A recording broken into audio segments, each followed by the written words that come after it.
The four essential elements of a valid contract for the National Real Estate Exam are a cornerstone of real estate law and transaction practice. To have a contract that is legally binding and enforceable in a court of law, you must have competent parties, a lawful object, consideration, and mutual consent. If any one of these four pillars is missing, the contract is generally considered void, meaning it is as if the contract never existed in the eyes of the law. Starting with competent parties, the exam focuses heavily on legal capacity and who exactly has the power to sign. This means all individuals involved must be of legal age, which is 18 in most jurisdictions, and be of sound mind. A common exam trap involves a contract signed by a minor.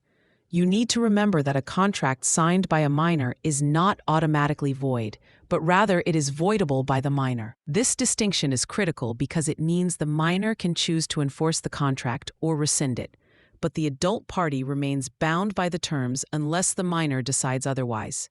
However, if a person has been declared legally incompetent by a court, any contract they attempt to sign is void from the inception.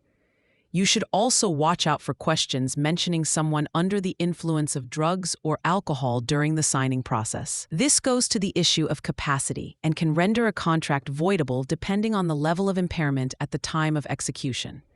The second element is a lawful object, which is sometimes referred to as legal purpose. The purpose of the contract must be for an activity that is legal and does not violate public policy. You cannot have a valid contract for something that violates state or federal laws. For example, a contract created to facilitate an illegal gambling operation or to distribute restricted substances is void. In the real estate context, this usually means the property being sold must be legal to transfer, and the intended use specified in the contract must comply with zoning laws or other regulations. If a contract is written for an illegal purpose, it cannot be enforced by any party in a court of law and is considered dead on arrival. The third element is consideration, and this is where many exam candidates lose points. Consideration is something of value exchanged between the parties to the contract.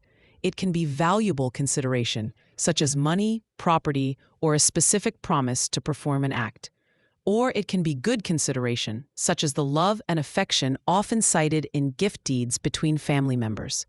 A crucial exam point to memorize is the distinction between consideration and earnest money. You must remember that earnest money is simply a deposit showing the buyer's good faith and intent to follow through with the purchase. Earnest money is not a legal requirement for a valid contract. The consideration in a typical real estate purchase agreement is the buyer's promise to pay the full purchase price and the seller's promise to deliver a clear deed. If you see a question asking if a purchase agreement is valid without an earnest money deposit, the answer is yes, as long as there is an exchange of promises. Finally, we have mutual consent, which is often referred to as a meeting of the minds or offer and acceptance. This requires that all parties agree to the exact same terms of the contract without any ambiguity. This consent must be voluntary and free from negative influences like fraud, misrepresentation, duress, or undue influence. Duress involves the use of force or threats, while undue influence involves taking advantage of a position of power over someone else. If a seller intentionally lies about a material fact and the buyer signs based on that lie, there was no true mutual consent, making the contract voidable by the buyer. The exam will also test your ability to recognize when an offer has been accepted versus when a counteroffer has been created.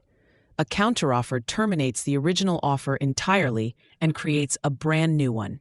There is no mutual consent until that new offer is accepted without any modifications or conditions.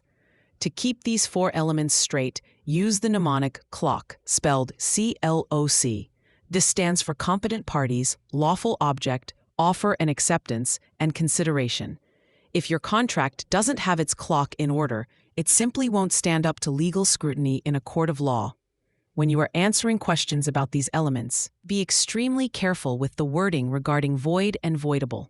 Void means the contract has no legal force, while voidable means one party has the right to cancel it.